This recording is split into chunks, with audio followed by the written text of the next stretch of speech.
দিশে গণতন্ত্ৰ ৰক্ষা কৰিব গৌৰৱ গগৈয়ে অসমীয়া স্বাভিমানৰ গৌৰৱ উদাহৰণ দিয়া নাই নিদিয়ে মিছা বচন ৰাইজে ৰজা হ'ব গণতন্ত্ৰ হ'ব জনগণৰ শংকৰ আজাৰ অসমত গৌৰৱ গগৈ হ'ব আতত অসমৰ গৌৰৱ গৌৰৱ গগৈ যোৰহাটৰ গৌৰৱ গৌৰৱ গগৈ বলিষ্ঠ কণ্ঠ গৌৰৱ গগৈ আমাৰ ভৱিষ্যত গৌৰৱ গগৈ অসমৰ গৌৰৱ গৌৰৱ গগৈ যোৰহাটৰ গৌৰৱ গৌৰৱ গগৈ বলিষ্ঠ কণ্ঠ গৌৰৱ গগৈ আমাৰ ভৱিষ্যত গৌৰৱ গগৈ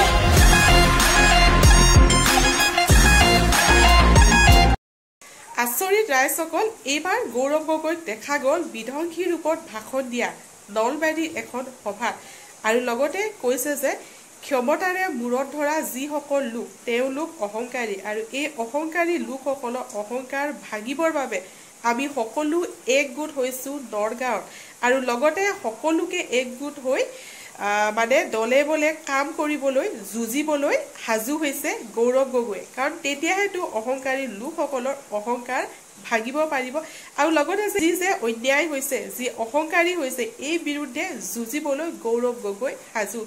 সৰাজ এনেদৰে এক বিধ্বংসী ৰূপত ভাষণ দিয়া দেখা গ'ল নলবাৰী এখন সভাত সৰাজ এই ভিডিঅ'টো মই আপোনালোকৰ মাজলৈ লৈ আনিছোঁ আৰু আশা কৰিছোঁ আপোনালোকে ভিডিঅ'টো সম্পূৰ্ণ চাব মই নিজে দিল্লীৰ পৰা নলবাৰীলৈ আহি মাননীয় অশোক শৰ্মা ডাঙৰীয়াক কংগ্ৰেছ দলৰ ভিতৰত মই স্বাগতম জনাবলৈ বিচাৰোঁ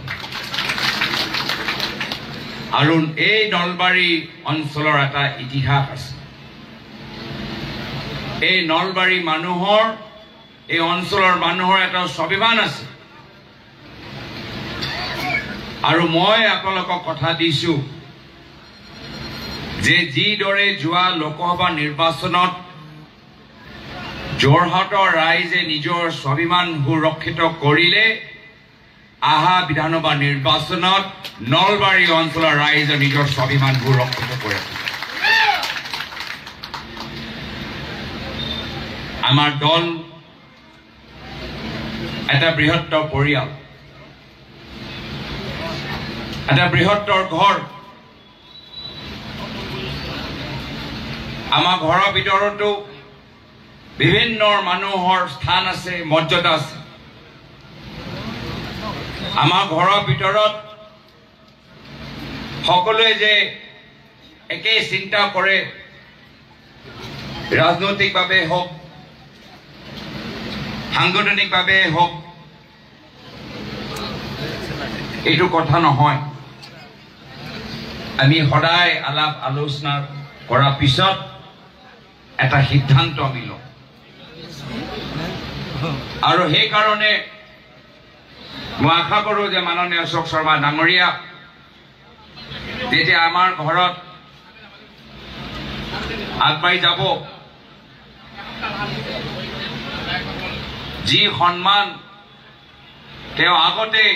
নিজৰ পুৰণা দলত পাইছিল তাতকৈ বেছি সন্মান মৰম স্নেহ আমাৰ ঘৰৰ ভিতৰত হ'ব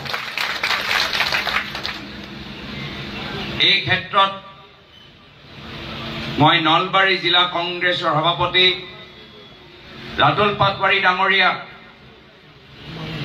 প্ৰদেশ কংগ্ৰেছৰ সাধাৰণ সম্পাদক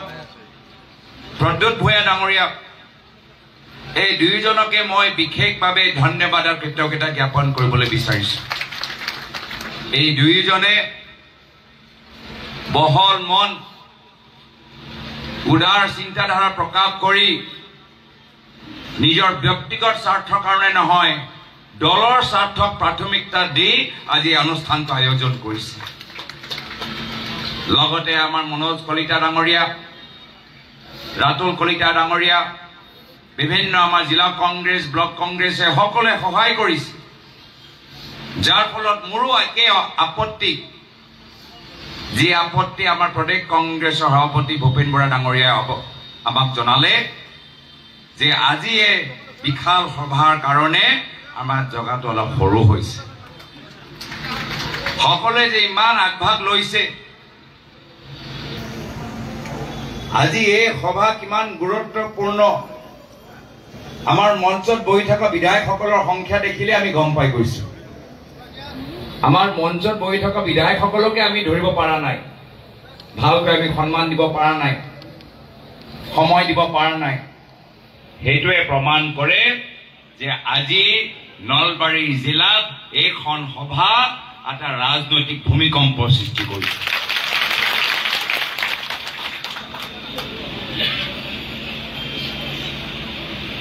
আজি আমি সকলো একগোট হৈছো অহংকাৰৰ বিৰুদ্ধে সংগ্ৰাম কৰিবলৈ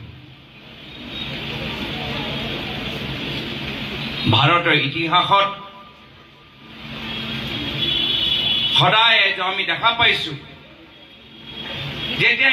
এজন বিশেষ ব্যক্তি বেছি শক্তিশালী হৈ ক্ষমতা তেখেতৰ মূৰত সোমাই যায়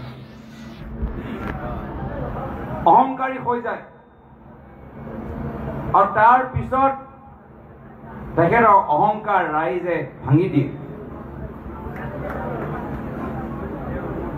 মই ভাবিছিলো যে যোৱা লোকসভা নিৰ্বাচনৰ পিছত অসমৰ ভিতৰত বিজেপিক নেতৃত্ব দিয়া ব্যক্তিসকলৰ অহংকাৰ ভাঙি যাব পৰা ৰাইজ আঁতৰি গ'ল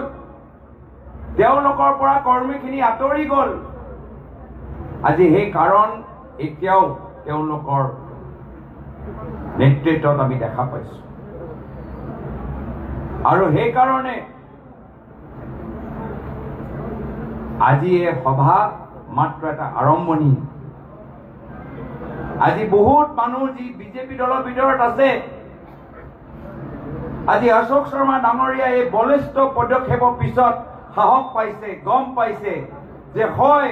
যদি এজন মানুহৰ অহংকাৰ ভাঙিব লাগে তেতিয়া কংগ্ৰেছ দলক যোগদান কৰি আমি কংগ্ৰেছ দলটো শক্তিশালী কৰি এই সকলৰ অহংকাৰ আমি ভাঙিবলৈ আমি সক্ষম হ'ম আৰু যদি আমি এই সকলৰ অহংকাৰ ভাঙিবলৈ আমি সক্ষম হ'ম তেতিয়াহে গৈ আমাৰ অসমৰ ভিতৰত সেই একে ধনৰ প্ৰতি লোভ সেই একে জ্যেষ্ঠৰ প্ৰতি অপমান যি কাৰণত তেওঁলোকৰ পৰা ৰাইজ আঁতৰি গ'ল তেওঁলোকৰ পৰা কৰ্মীখিনি আঁতৰি গ'ল আজি সেই কাৰণ এতিয়াও তেওঁলোকৰ নেতৃত্বত আমি দেখা পাইছো আৰু সেই কাৰণে আজি এই সভা মাত্ৰ এটা আৰম্ভণি আজি বহুত মানুহ যি বিজেপি দলৰ ভিতৰত আছে আজি অশোক শৰ্মা ডাঙৰীয়া এই বলিষ্ঠ পদক্ষেপৰ পিছত সাহস পাইছে গম পাইছে যে হয় যদি এজন মানুহৰ অহংকাৰ ভাঙিব লাগে তেতিয়া কংগ্ৰেছ দলক যোগদান কৰি আমি কংগ্ৰেছ দলটো শক্তিশালী কৰি এই সকলৰ অহংকাৰ আমি ভাঙিবলৈ আমি সক্ষম হ'ম আৰু যদি আমি এই সকলৰ অহংকাৰ ভাঙিবলৈ আমি সক্ষম হ'ম তেতিয়াহে গৈ আমাৰ অসমৰ ভিতৰত শান্তি সম্প্ৰীতি আনিবলৈ আমি সফলতা লাভ কৰিম ভিডিঅ'টো চাই কেনে লাগিল আপোনালোকে মোক কমেণ্ট কৰি জনাব পাৰে আৰু ভিডিঅ'টো চাই যদি বেছি ভাল লাগিলে চেনেলটো ছাবস্ক্ৰাইব কৰি ৰাখিব প্ৰথমবাৰ যদি আহিছে তেতিয়াও চেনেলটো ছাবস্ক্ৰাইব কৰি ৰাখিব তো ঠিক আছে ৰাজ আজি ভিডিঅ'টো ইয়াতে সামৰি পাইছোঁ পুনৰ লগ পাম নতুন এটা ভিডিঅ'ৰ সৈতে আজিলৈ বাই বাই